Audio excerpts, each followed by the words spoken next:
चौपाल eight IDR Hindi season 4 में आप सभी का एक बार फिर से बहुत स्वागत है। आईडीआर की इस सीजन में जैसे मैंने आपको बताया कि हम संस्थाओं में इम्पैक्ट और उससे जुड़े अलग अलग अनुभवों के बारे में चर्चा कर रहे हैं और अलग अलग एक्सपर्ट से बात कर रहे हैं। आज की इस लाइव का टॉपिक है इम्पैक्ट मापते समय क्या जानना जरूरी है। इस विषय पर बात करने के लिए आज हमारे साथ इम्पाना शोनय हैं, जो प्रभाव मापन और परामर्श यानी इम्पैक्ट मेजरमेंट एंड एडवाइजरी के क्षेत्र में एक अनुभवी विशेषज्ञ हैं। इम्पाना विभिन्न संस्थाओं के लिए मॉनिटरिंग, इवैल्यूएशन, लर्निंग सिस्टम विकसित करने में भी सहयोग करती रही हैं और यूएन वुमेन जैसी संस्थाओं के साथ भी काम कर चुकी हैं। इम्पाना के पास सेक्टर में काम करने का 8 वर्षों से अधिक का अनुभव है और वे वर्तमान में सत्वा कंसल्टिंग में वरिष्ठ सलाहकार के रूप में भी काम कर रही हैं। इम्पाना, आपका इस लाइव में बहुत बहुत स्वागत है। Thank you so much Indra. तो इम्पाना, जैसे मैंने अब शुरुआत में भी कहा कि हमने हमारे ऑडियंस ने ये तो समझ लिया है, क्योंकि हम इस बार इम्पैक्ट के बारे में बात कर रहे हैं और उसके अलग अलग पहलुओं पे बात कर रहे हैं। तो हमने पिछले हफ्ते तो ये समझ लिया, हमारी ऑडियंस ने भी, कि इम्पैक्ट क्या है, उसके बारे में बेसिक जानकारी। मैं आपसे अब ये समझना चाह रहा हूँ कि क्या संस्थाओं को इम्पैक्ट के लिए क्या हर चीज मापना जरूरी है? इसके बारे में अगर आप थोड़ा सा हमें बता सकें। हाँ, एक तो मुझे लगता है कि ये बहुत बड़ी मिसअंडरस्टैंडिंग है कि हर चीज मापना जरूरी है। हर चीज से ज्यादा हम जो माप रहे हैं, क्या वो यूजेबल है, क्या वो इस्तेमाल किया जा सकता है, इस पे ज्यादा ध्यान देना चाहिए। बहुत बार ऐसे होता है कि छोटी संस्थाओं के पास लोग भी कम होते हैं, तो वैसे भी डेटा कलेक्शन का बोझ एक बोझ बन जाता है, क्योंकि ऑलरेडी लोग कम है तो टीम छोटी है। तो ऐसे सिचुएशन में परफेक्ट डेटा कलेक्शन कैसा हो या परफेक्ट डेटा कैसे लाए जाए, इससे ज्यादा यूजेबल डेटा या डेटा जो मैं इस्तेमाल कर पाऊं, जिसके बारे में मुझे पता है कि मैं इसका क्या करूंगी या क्या करूंगा, वैसे डेटा सिलेक्ट करना बहुत जरूरी है।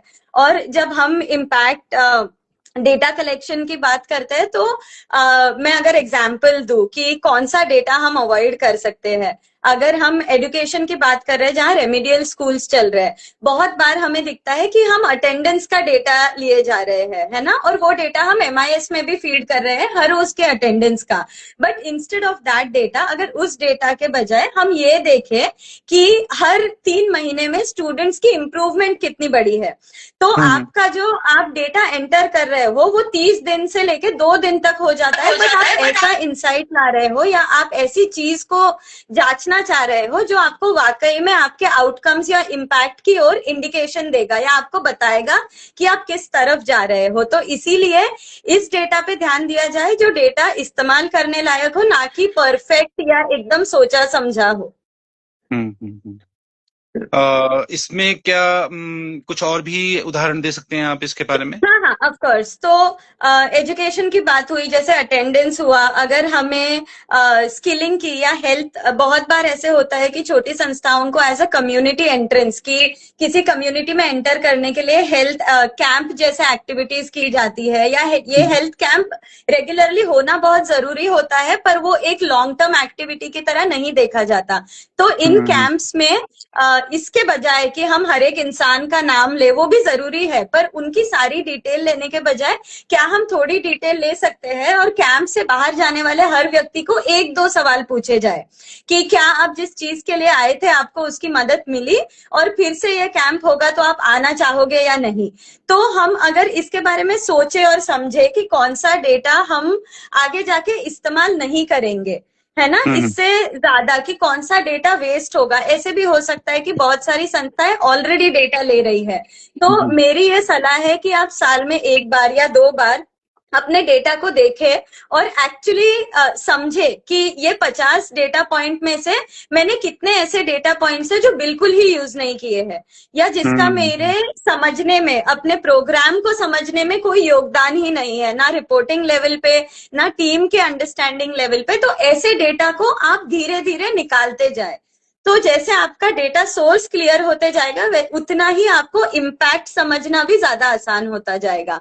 इसमें एक और चीज मैं ऐड करना चाहूंगी कि क्या मापना है, ये समझने के लिए भी अपने ग्राउंड टीम के साथ एक फीडबैक लूप बनाना या उनसे समझना बहुत जरूरी हो जाता है। क्योंकि अभी बहुत बार ऐसे होता है कि हमारी ग्राउंड टीम, अगर कोई दीदी जाके अवेयरनेस सेशन कंडक्ट कर रही है तो वो हमें डेटा देती है, पर हम उन्हें कभी फिर से नहीं बताते कि आपके डेटा का क्या हुआ। तो जब हम ये लूप या ये पूरा सर्कल कंप्लीट कर पाए कि जिसने मुझे डेटा दिया है मैं उन तक भी पहुंचा पाऊं कि दीदी आप जो 5 गांव में जाते हो उनमें से एक गांव में ज्यादा इम्यूनाइजेशन नहीं हो रहा या ज्यादा टीकाकरण नहीं हो रहा, तो इन विलेजेस में शायद आपको ज्यादा फोकस करने की जरूरत है। तो जब हम उनको दिखाएंगे कि आपके डेटा का इस्तेमाल आपके काम में भी हो सकता है, ना कि सिर्फ रिपोर्टिंग के लिए या डोनर को भेजने के लिए, तो इसका अडॉप्शन या इसको इस्तेमाल किया जाना फील्ड स्टाफ से भी ज्यादा बढ़ेंगे इसके चांसेस कि आपका फील्ड स्टाफ भी मॉनिटरिंग और इम्पैक्ट के डेटा पे ध्यान दे पाए। जी जी, बहुत शुक्रिया, आपने इतना अच्छे से समझाया। तो बेसिकली जो डेटा इकट्ठा हो रहा है उसको एक बार रिफ्लेक्शन, मतलब एक बार देखना भी जरूरी है कि आप ऐसा ना हो कि आप हर साल डेटा इकट्ठा करते जाएं आपको और बाद में पता चले कि हम अननेसेसरी बहुत सारी चीजें करते जा रहे हैं। तो बेसिकली रिफ्लेक्शन बहुत जरूरी है कि हम जो डेटा इकट्ठा कर रहे हैं वो क्या हमारे लिए जरूरी भी है, अदरवाइज हम अगली बारी के लिए क्या ध्यान रख सकते हैं ना। ठीक है, बहुत शुक्रिया।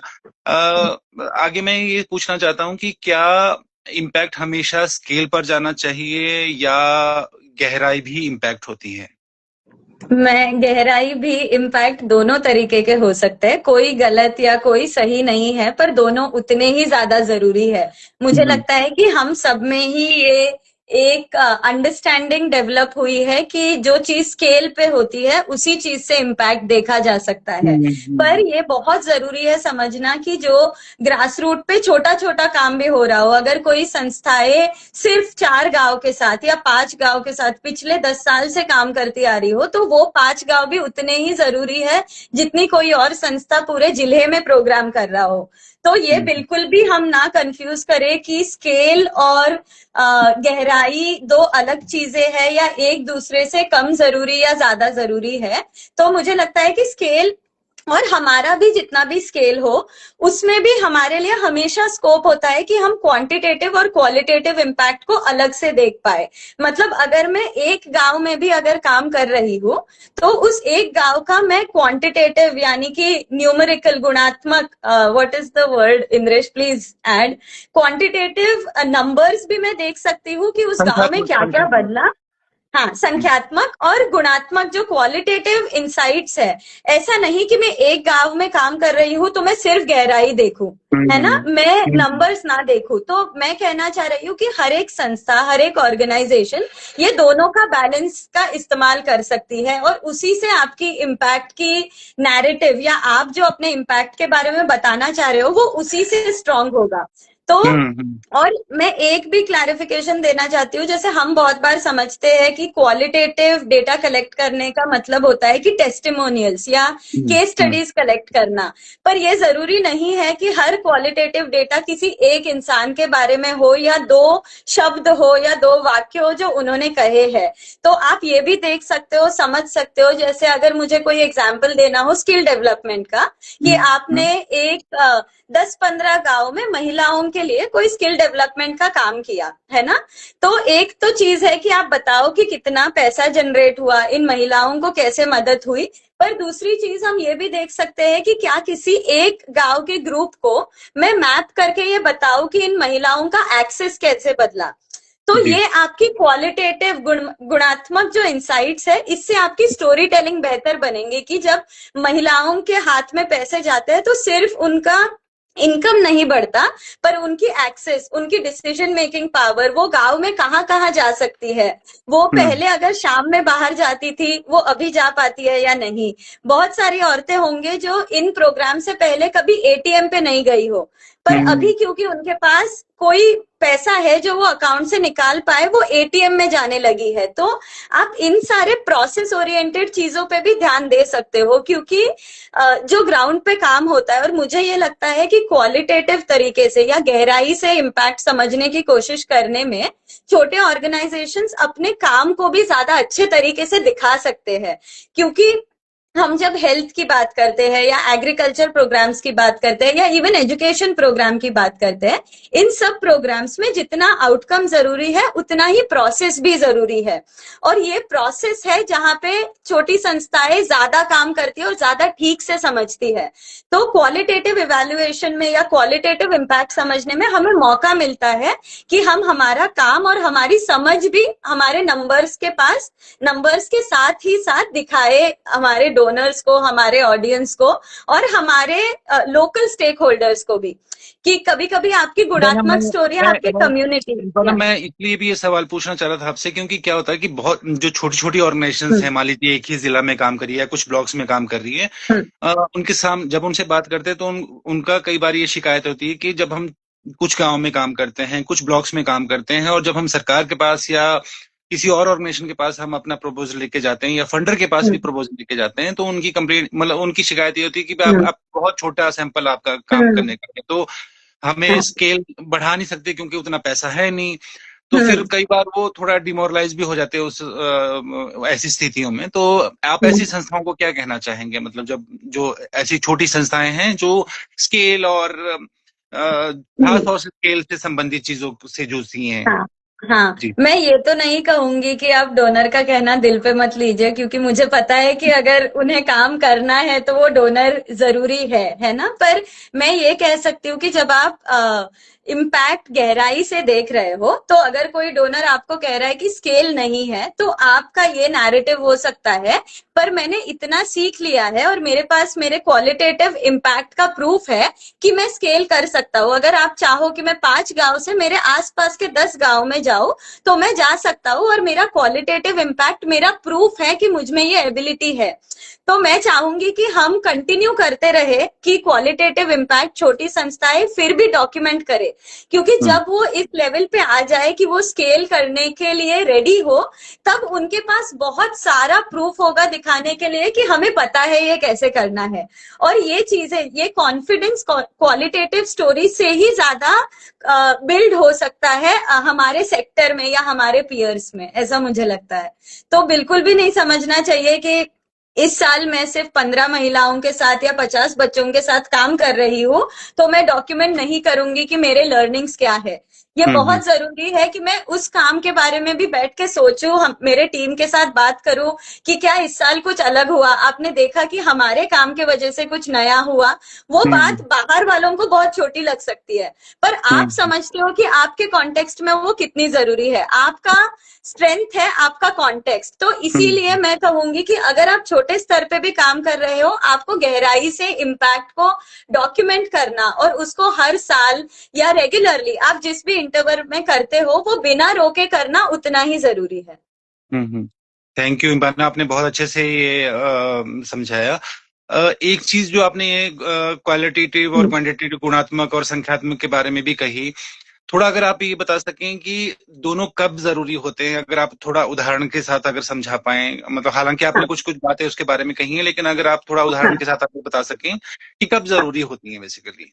बिल्कुल, जैसे मैं एक छोटी सी ट्रिक भी बताना चाहूंगी। मैं एक मेरे करियर के शुरुआत में बहुत छोटी संस्था में जॉब करती थी, जो एकदम ही ट्राइबल एरिया में भी था। तो ऐसा नहीं था कि हमारे पास पावर थी या फंडर्स थे बहुत ज्यादा, पर जब हमें नंबर्स दिखाने थे तो हम ऐसे कोशिश करते थे कि थोड़ा सा आप समझे कि आपका जो ऑडियंस है वो किस चीज में इंटरेस्टेड है। जैसे अगर मुझे पता है कि जो ग्रास रूट संस्थाएं हैं उनके लिए किसी एक थीमेटिक पे काम करना ज्यादा मुश्किल हो जाता है, क्योंकि जब आप ग्राउंड पे हो और आपको दिख रहा है कि गांव में अल्कोहलिज्म की वजह से बच्चा स्कूल नहीं आ रहा, तो आप उसको इग्नोर नहीं कर सकते। तो आप देखोगे कि ये बहुत ग्रास रूट लेवल ऑर्गेनाइजेशंस सारे ही काम करते हैं, क्योंकि वो कॉम्प्लेक्सिटीज इन चीजों की समझते हैं, है ना। तो ऐसे टाइम पे इट बिकम्स एक्सट्रीमली इम्पोर्टेंट कि हम जैसे जब ये इम्पैक्ट कलेक्ट कर रहे हैं तो वी अंडरस्टैंड कि ये क्यों करना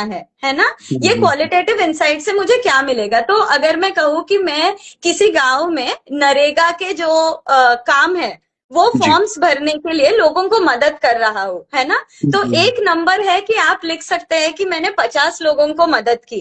पर दूसरा आसान नंबर है जो आप कंप्यूटर पे बैठे बैठे निकाल सकते हैं कि मेरे डिस्ट्रिक्ट में मिनिमम वेज क्या था, और इन 50 लोगों ने अगर हर एक ने 5 दिन भी एम्प्लॉयमेंट किया है तो 250 इंटू दैट नंबर मैंने इतना वैल्यू जनरेट करने के लिए हेल्प किया।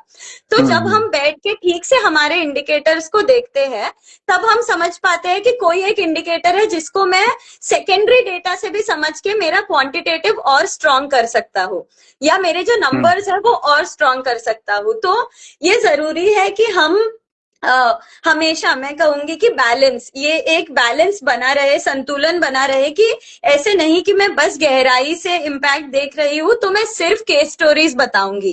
तभी भी ये बताना जरूरी है कि मैंने कितनी एक्टिविटीज की और मैं कितने लोगों तक पहुंच पाई, ताकि आप अपने क्वालिटेटिव इंसाइट को एक कॉन्टेक्स्ट दे पाए। तो ये हमें ये समझना बहुत जरूरी है कि क्वांटिटेटिव, संख्यात्मक और गुणात्मक डेटा, ये दोनों जो है ये एक दूसरे को कॉन्टेक्स्ट देते हैं और एक दूसरे के बारे में भी हमें बहुत बताते हैं। तो मेरा तो ये रिक्वेस्ट रहेगा कि कोई, कि आप दोनों का जरूरी नहीं है कि पहली बार में ही सही हो, पर अगर आप अपने डेटा के बारे में रिफ्लेक्ट कर रहे हो, सोच रहे हो, अपने टीम के साथ सोच रहे हो, तो आप फर्स्ट क्वार्टर और फोर्थ क्वार्टर के अपने परफॉर्मेंस में बहुत इंप्रूवमेंट देख सकते हो कि मैं अप्रैल में अपने डेटा को कैसे ट्रीट कर रहा था और मार्च में अपने डेटा को कैसे ट्रीट कर रहा हूँ। तो मेरी तो यही रिक्वेस्ट रहेगी कि डेटा पे ध्यान दिया जाए, उसको बस एक एक्सेल जो मैं रिपोर्ट के लिए खोलता हूँ ऐसे ना देखा जाए। बहुत बार ऐसा भी होता है कि ऑर्गेनाइजेशंस अपनी सक्सेस स्टोरीज या केस स्टडीज को ज्यादा इम्पैक्ट के तौर पे दिखाना चाहती हैं, तो उनके लिए आप क्या कहना चाहेंगे? वो भी बहुत जरूरी है ना। मैं बिल्कुल नहीं कहूंगी, मैं तो आज भी समझती हूँ मैं तो दिल से क्वालिटेटिव रिसर्चर हूँ। क्वांटिटेटिव तो हम सब करते हैं, बट वो जरूरी है। पर उनसे भी मैं रिक्वेस्ट कहूंगी कि अगर आप चाहते हो कि आपकी केस स्टडीज पे ध्यान दे, है ना, तो जरूरी है कि आप थोड़ा सा क्वांटिटेटिव भी सीख लो, और वो सीखने के लिए आप थोड़े थोड़े इंडिकेशन दिखाओ। जैसे शुरुआत में आप बस ये कह सकते हो कि मैंने इस गांव में 15 महिलाओं को रीच आउट किया जिन्होंने अपने प्रेगनेंसी एएनसी के दौरान ठीक से टीकाकरण कराया और सोनोग्राफी कराई। पर शायद क्वार्टर 4 में मैं ये कह पाऊं कि इन 15 गाँव मैंने 50 औरतों को रीच किया, और इस 50 औरतों में से 40 औरतों ने सारे टीकाकरण कराए, 10 औरतों को उन्होंने सिर्फ 2 कराए, पर जो बाकी के 2 थे वो मेरी मदद से किए, है ना। तो आप फिर भी नुआंस ला सकते हो कि इसकी कंटिन्यूटी कितनी रही, है ना। मेरे क्वालिटेटिव काम की वजह से क्या ये बेहतर कंटिन्यू हुआ। तो जब तक आप अपना क्वांटिटेटिव नहीं देख पाओगे, आप क्वालिटेटिव को भी उतना जस्टिफाई नहीं कर पाओगे, और दोनों तरीके से। Thank you. जैसे मैंने अभी कुछ देर पहले ये भी शेयर किया कि जैसे संस्थाओं के पास कम बजट होता है, तो मेरा अगला सवाल ये था कि सीमित संस्थाओं के पास जो कम बजट है या सीमित समय है, वो अपने इम्पैक्ट को कैसे मापे? मतलब अगर ये दोनों चीजें उनके सामने आती हैं अगर। हाँ, एक तो मैं कहूंगी कि ऐसे समय पे अभी हमारे लिए बहुत बड़ा एडवांटेज है छोटी संस्थाओं के लिए, और ये बहुत अच्छा समय भी है कि आप एआई का सही यूज करना सीखे, है ना। टेक्नोलॉजी को हमारे बेनिफिट के लिए यूज करना सीखे, और बहुत सारे ऐसे टूल्स अवेलेबल है बाहर जो छोटी संस्थाएं, जैसे सर्वे सीटीओ नाम का एक टूल है जो बहुत सारी संस्थाएं अपना डेटा कलेक्ट करने के लिए और डेटा मेंटेन करने के लिए यूज करते हैं। ये आप एक बार रिपीट प्लेटफॉर्म, कर सकते हो, इसका नाम रिपीट कर सकते हो? सर्वे सीटीओ, ठीक है। सर्विस। और ये प्लेटफॉर्म पेड है, पर आपका अगर कोई यूजर है और आपके महीने से अगर 200 से कम सबमिशन है तो आप लाइफ टाइम ये प्लेटफॉर्म फ्री यूज कर सकते हो, है ना। और ये प्लेटफॉर्म सर्वे सीटीओ आप खुद डिजाइन कर सकते हो अपने फॉर्म्स, है ना, कि आपको कौन से सवाल चाहिए, किस थीमेटिक एरिया पे पूछना है, कैसे पूछना है। तो मैं नहीं कहूंगी कोई एक पर्टिकुलर थीमेटिक एरिया है जिसको ये टूल ज्यादा यूज करना चाहिए। फिर एक और ओपन टूल है एम वाटर नाम का, इंद्रेश, एम एंड वाटर। ये टूल बहुत, ये one of the first tool है जो डिजिटल डेटा कलेक्शन के लिए इंट्रोड्यूस कराया गया था, और ये टूल बनाया ही गया है यूएन कोलैबोरेशन से, ताकि सारी ग्रास रूट संस्थाओं के पास फ्री एक्सेस हो। तो ये कुछ टूल्स हैं, और एक और है ओडीके कलेक्ट, जो कंप्लीटली फ्री एक्सेस वाला टूल है। पर मैं जानती हूँ कि यहाँ पे कैपेसिटी बिल्डिंग भी जरूरी है। पर अगेन, अगर आप किसी अपने एक टीम मेंबर को जो टेक्नोलॉजी में इंटरेस्टेड है, वो अगर इसको धीरे धीरे भी सीख पाए, तो आप 4 लोगों का काम, और जो काम आपको एमआईएस एंटर करने के लिए लगता हो, वो जब समय कम हो जाए तो आप अपने डेटा के साथ समय गुजार सकते हो कि ये डेटा मुझे बता क्या रहा है, क्योंकि हम्म। आपकी जो मेहनत डेटा जुटाने में लग रही है वो कम हो रही है, और आप डेटा हम्म। को समझने में, डेटा से बेहतर इंसाइट या लर्निंग्स जनरेट करने में ज्यादा समय यूज कर सकते हो। और हम्म। इसके अलावा ये संस्थाएं जो क्वालिटेटिव पे ध्यान देती है, उनके लिए भी मैं कहूंगी कि आप नोटबुक एलएम है ना, या इवन सर्वे सीटीओ, और एक दो survey CTO, notebook LM, Gemini AI, इन चीजों पे भी अगर आप अपने रिकॉर्डिंग्स डाले, और मैं ये कह रही हूँ कि यहाँ पे प्राइवेसी का भी ध्यान देना बहुत जरूरी है, तो आप अपनी रिकॉर्डिंग डेटा, इन सब में से प्राइवेट इंफॉर्मेशन हटा के ही उनको किसी भी एआई प्लेटफॉर्म पे डाले जब आप उससे इंसाइट जनरेट करना चाहते हो।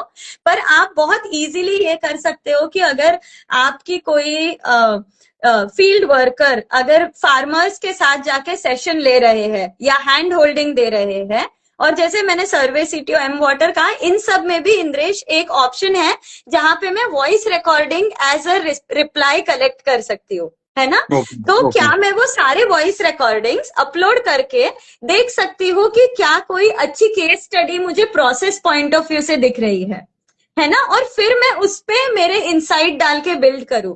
तो आजकल बहुत सारे ऑप्शंस अवेलेबल है जिसमें हमें बजट की भी जरूरत नहीं पड़ती, और अगर आप थोड़ा सा टाइम कैपेसिटी बिल्डिंग में इन्वेस्ट करो तो लॉन्ग टर्म में आपका बहुत सारा जो आपको ह्यूमन पावर की जरूरत होती है वो भी कम हो जाएगी। तो क्या जो ऑर्गेनाइजेशन अगर टेक्नोलॉजी का इस्तेमाल कर रहे हैं वो तो आपने बता दिया, लेकिन अगर कुछ संस्थाएं ऐसी हैं जो शायद उतना यूज नहीं कर रही हैं, उनके लिए कुछ और हाँ, तरीका हो सकता है कि वो कैसे इसको कर पाए? उनके लिए तो आजकल मैं कहूंगी कि व्हाट्सएप भी बहुत अच्छा तरीका है ना। जैसे कैसे? हम जो प्रोग्राम्स इम्प्लीमेंट करते हैं, जब हम्म। भी हमारे डेटा कलेक्टर्स फील्ड पे जाते हैं, हम एक सेपरेट ग्रुप बनाते हैं जो सिर्फ end of the day notes और ऑब्जर्वेशन के लिए हो। तो क्या हम्म। आपके पास ऐसा कोई एक व्हाट्सएप ग्रुप हो सकता है जो कोऑर्डिनेशन, वहां पे और कोई बात ना हो, पर अगर आपके किसी भी टीम मेंबर की कोई ऑब्जर्वेशन हो, क्वांटिटेटिव या क्वालिटेटिव, वो वहां पे डाल पाए। और ये आदत आपको बनानी पड़ेगी।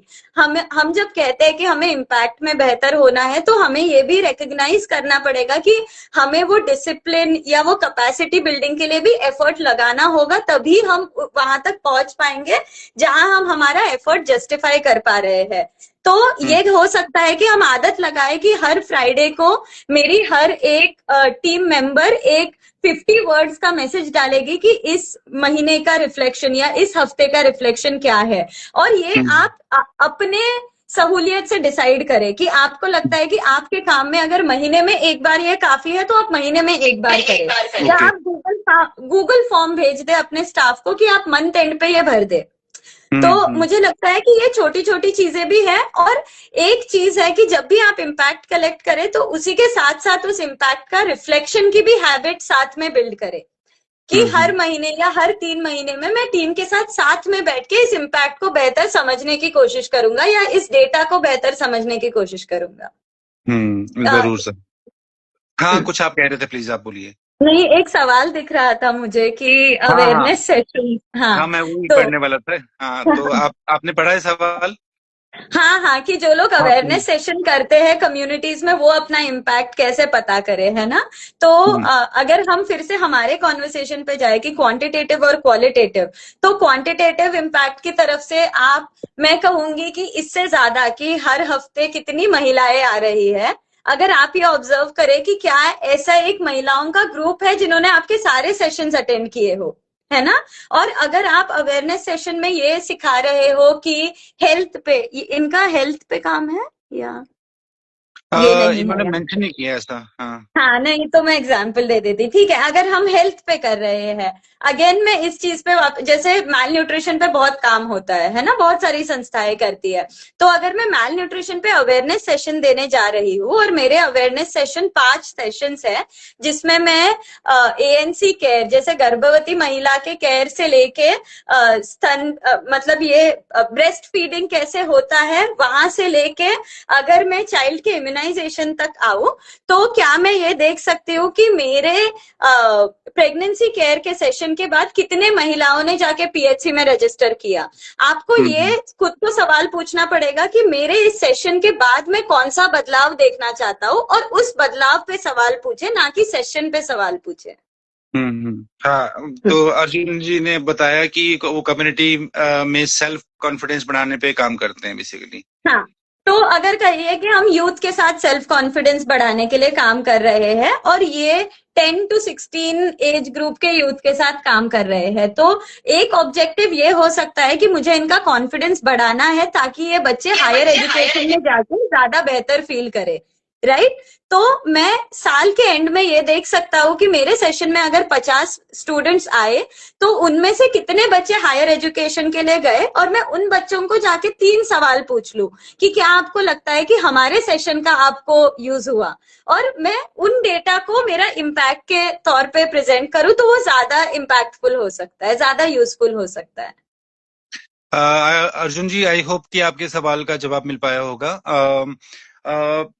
आपने इनका नाम बताया कि टूल्स वगैरह की कौन कौन हम्म, से टूल्स हैं जिनको हम यूज कर सकते हैं, छोटे खास तौर से जो छोटे संगठन है। हम्म, कोई और भी टूल्स हैं जो आप सजेस्ट करना चाहेंगे इसके अलावा, हम्म, कि इम्पैक्ट मापने के लिए वो मैंने कौन से कहा एक, आसान तरीके। हाँ, सर्वे सीटीओ है हेल्थ के लिए, एक बहुत अच्छा टूल है कॉम केयर नाम का, जो हम्म। स्पेसिफिकली हेल्थ के सर्विसेज के लिए बना गया हो। COMCARE, कॉम केयर नाम का ये एक टूल है, और ओके। इसमें आप बहुत अच्छे से एक बेनिफिशियरी या एक प्राइमरी स्टेक होल्डर को ट्रैक भी कर सकते हो, कि अगर मैं हम्म। एक महिला के साथ जुड़ रही हूँ, तो उसी हम्म। महिला का प्रोफाइल खुल के 12 फॉर्म्स आएंगे, ना कि मुझे हर बार 12 फॉर्म्स भरने पड़ेंगे। हम्म। फिर से ओडीके कलेक्ट एक जगह है। कोबो कलेक्ट बहुत इजी है, बहुत यूजर फ्रेंडली है, और बहुत अच्छे से बिल्ड भी किया जा सकता है। फिर एम वाटर, गूगल फॉर्म्स अभी बहुत इम्प्रूव हो गए हैं। जो गूगल फॉर्म्स हम पिछले साल यूज कर रहे थे, वहां पे हमें इतने ऑप्शंस नहीं थे, पर इस साल जो गूगल फॉर्म अपडेटेड है इन 2025, वो बहुत ज्यादा एडवांस है। तो अगर ओके। छोटी संस्थाओं की रेगुलर चीजें हैं, जिनके लिए हमें जरूरी नहीं है कि एक सेफ सर्वर चाहिए हो या मुझे स्पेंड नहीं करना हो, तो आप पायलट के तौर पे गूगल फॉर्म से जरूर शुरू कर सकते हैं, कि आप हम्म। अपनी खुद की कैपेसिटी समझ लो, और फिर इन्वेस्ट करो किसी छोटे प्लेटफॉर्म में भी। तो ये कुछ चीजें हैं। फिर से अगर मुझे क्वालिटेटिव देखना हो, तो उसमें भी मैं जेमिनाई का इस्तेमाल कर सकता हूँ, मैं नोटबुक एलएम का इस्तेमाल कर सकता हूँ, इवन आप चैट जीपीटी का भी इस्तेमाल कर सकते हो, पर उसमें फिर से आपको पहले जानना जरूरी होगा कि मुझे इससे क्या चाहिए, है ना, तब बिल्कुल आप चैट बिल्कुल। जीपीटी का इस्तेमाल कर सकते हो। उसके पर लिए जो, क्या तरीके हाँ, हो सकते हैं, क्योंकि बहुत सारी चीजें हैं, बहुत सारे टूल्स हम्म, हैं जो आपने बताया, लेकिन हम्म, मुझे क्या जानना है, किस तरीके से उसका इस्तेमाल करना हम्म। है, उसके लिए क्या तरीके हो सकते हैं। मतलब आप कह रहे हो कि मेरा डेटा देख के मुझे क्या जानना है, या मेरे हाँ। अर्ली ट्रेंड्स क्या है। अभी बिल्कुल। तो मतलब मेरे लिए भी ये स्पेस नया है कि एग्जैक्टली एआई टूल्स कौन से है। क्वांटिटेटिव में आपको बता चुकी, पर क्वालिटेटिव में आप जैसे कुछ सॉफ्टवेयर है, वो टूल्स नहीं है, पर वो ओपन सॉफ्टवेयर है, जो आप खुद हम्म। को सिखा सकते हो। पर वो, I don't know if that's the right recommendation, at least 360 नाम का एक है, पर वो थोड़ा कॉम्प्लिकेटेड है। बट अगेन, आप पहले कैपेसिटी बिल्डिंग में टाइम स्पेंड करो तो आप शायद कर पाओ, पर वो एक बहुत टेक्निकल चीज हो जाएगी अगर आप शुरू कर रहे हो कोशिश कि मैं कैसे अपने इम्पैक्ट को समझ पाऊं। तो बेसिकली ऑर्गेनाइजेशन को एक दूसरे से बात करते रहना चाहिए, इस तरीके की चीजें जो नई बिल्कुल, चीजें बन अपने रही टीम से बात करते रहना चाहिए, वहीं से हैं। बहुत लर्निंग्स मिलेंगी, और फिर एक दूसरे से भी बात करते रहना चाहिए। बिल्कुल। हाँ, और पढ़ते मेरे रहना चाहिए। मेरे सवाल खत्म हो गए। अगर आप कुछ लगता है आपको कुछ ऐड करना चाह रही हैं, कुछ शेयर करना चाह रही हैं जो अभी तक हमारी डिस्कशन हुई, जो आपको लगता है कि हमारे साथियों के लिए जरूरी हो सकता है, खासतौर से जो छोटी संस्थाएं या मिड लेवल ऑर्गेनाइजेशन हैं उनके लिए। मेरा एक ही सजेशन रहेगा कि आप ये मत सोचिए कि डेटा कलेक्शन या इम्पैक्ट को जमा करना कोई बहुत कॉम्प्लिकेटेड चीज है। अगर आपको एक गांव या एक क्लास या एक फार्मर ग्रुप से भी शुरू करना हो, आप इसका पायलट पहले कीजिए, आप खुद लर्निंग अच्छे से कीजिए और फिर उसमें जाइए। तो मैं कहूंगी कि using a pilot for understanding your impact और रिफ्लेक्शन, और अपने टीम के साथ मेरा ये एक्सपीरियंस रहा है, जिन भी संस्थाओं में मैंने देखा है कि मॉनिटरिंग या इवैल्यूएशन अच्छे से किया जाता है, तो वो ये है कि जब आप जिस इंसान ने आपको डेटा दिया है, आप उस इंसान को उस डेटा की इंसाइट दो, तब आपका मॉनिटरिंग और डेटा या इम्पैक्ट बहुत अच्छे से दिखेगा। तो ये जो हम एक लूप नहीं बनाते, अभी हम डेटा को लीनियर तरीके से देखते हैं कि डेटा आया, मैंने उसे ठीक से जमा किया, मैंने इंसाइट दिए और डोनर को भेजा। पर ये होना चाहिए कि डेटा जिससे आया है, मैंने इंसाइट्स लिए, फिर मैंने डोनर को भी भेजा, मैंने मेरे टीम को भी बताया और मेरे मेरे काम में बदलाव किया। तो जब तक ये हम सर्क्यूलर डेटा कलेक्शन पे ध्यान नहीं देंगे, वो थोड़ा मुश्किल ही लगता रहेगा। बाना, थैंक यू सो मच। आपने इतने अच्छे से इतने कम समय में इतनी इम्पोर्टेंट जानकारी हमारे साथियों को दी। बहुत अच्छा लगा आपसे बात करके। बहुत शुक्रिया इसके लिए।